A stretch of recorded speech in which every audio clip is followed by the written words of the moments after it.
Self-defense for police officers is not taught enough. But the more you can learn on your own about how to defend yourself and or innocent people, the more confident you can be, which means the more motivated you can be, and it can also affect your job performance.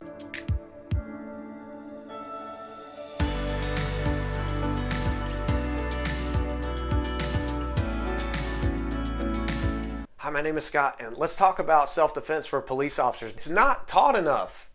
But the good thing is there are so many different forms of martial arts that you as a police officer can take on your own.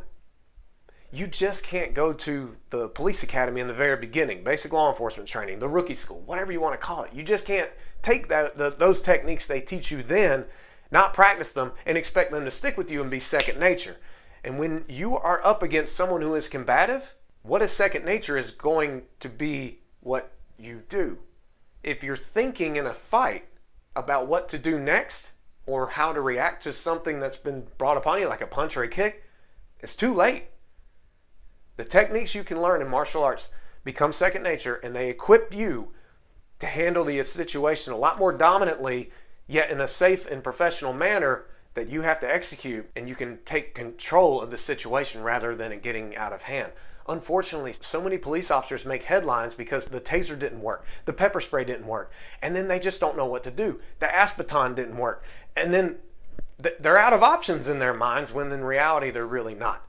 I encourage each and every police officer, especially if you're watching this video, to take the time to go to a school and get trained, because you cannot rely on just police programs training you once a year. You have to practice this stuff. But the good thing is, when you go to a school, you can form friendships that can last a lifetime. You can push yourself to points you didn't think possible physically and get in great physical shape. And you can build focus. Spazoid like me learned how to focus better through going through Krav Maga, Jiu Jitsu, MMA, and karate. Now, I'm not saying I'm a Bruce Lee by any means. Heck no. Or Chuck Liddell. But I have found that because of training, when I have had to go hands-on with people or when they've tried to hurt me, the situation went down a lot safer than had I not known anything. I encourage you, get to know as much as you can. So the first form of martial art that I would recommend, it's not really even a martial art because it's so centered on real-world situations that it's not a martial art in the sense where it's trying to preserve an art. And that style of fighting is Krav Maga. Krav started in Israel, and it is basically hands-on, unarmed combat. And like I said, real situations are presented in all kinds of things and techniques with Krav Maga. But other weapons disarmament, being able to protect yourself against multiple attackers, being able to withstand and defend against punches and kicks being thrown at you, learning basic ground fighting techniques, or how to gain control of someone passively, not aggressively and to a point where you injure them and then you get in trouble. You can learn all of that in Krav Maga. And you will also learn basic mental techniques of how to be aware of what's around you and how to practice knowing whether or not someone is armed, to be able to articulate it and really get a good idea if they are and if they're going to attack you. Krav Maga is so beneficial, but make sure you find a good instructor who's very experienced, knows a lot about it, and runs a very good school and is not just after your money. And the next form of martial art that I would have to talk about, absolutely have to talk about, so I had such a blast for 7 years training in it, is Brazilian Jiu Jitsu. Most fights and police officers at work, when they have to go hands-on, a lot of the times the incidents go to the ground, and you got to know what to do when it goes to the ground. It's very, very dangerous if someone lands on top of you and you don't know how to get them off of you. You can learn that stuff in Jiu Jitsu. Krav Maga, Brazilian Jiu Jitsu.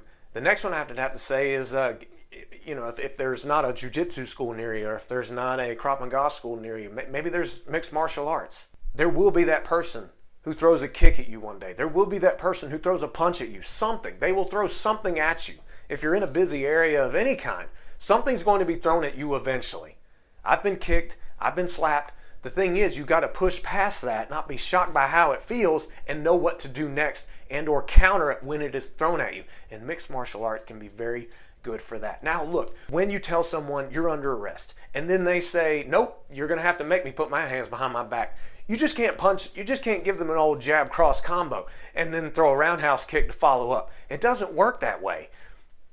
But like I said, if you want to learn how to defend yourself, mixed martial arts is very good. And that obviously involves ground fighting as well.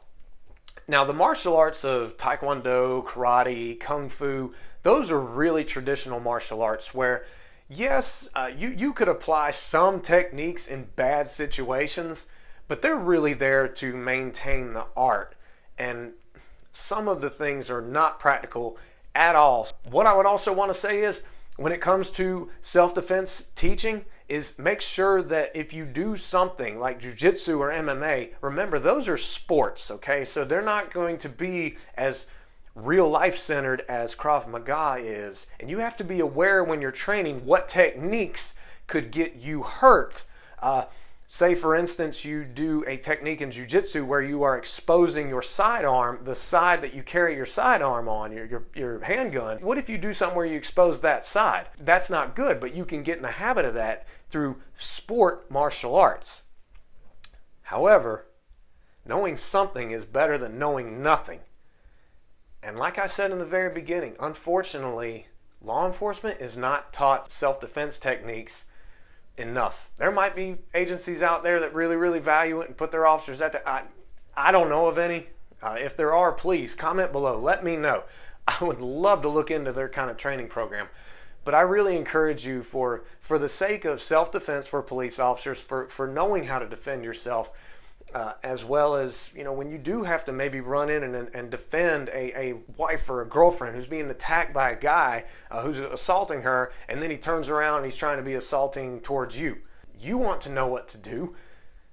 Well, train and you will know what to do. So help your motivation out there. When you're more confident because you have more abilities as a police officer, then you're more motivated to do the work and you won't shy away from doing anything, in which case those who are more confident, more motivated can be a lot better in their job performance. And when you have a good team that you work with, and then also when you train in a good school, it really makes for a more fulfilled life because you're growing with other people in skills and abilities and in life. So that's just a little personal side note there. I encourage you to train. Be safe out there. It's dangerous. It's crazy. But stay motivated, stay well, stay healthy. And if you found this video to be helpful, click the like button below. Also subscribe to my channel. I've got all kinds of videos on how you can stay healthy mentally, and I'll start making more videos about how police officers can be safe as well. All right, so take care and may God bless.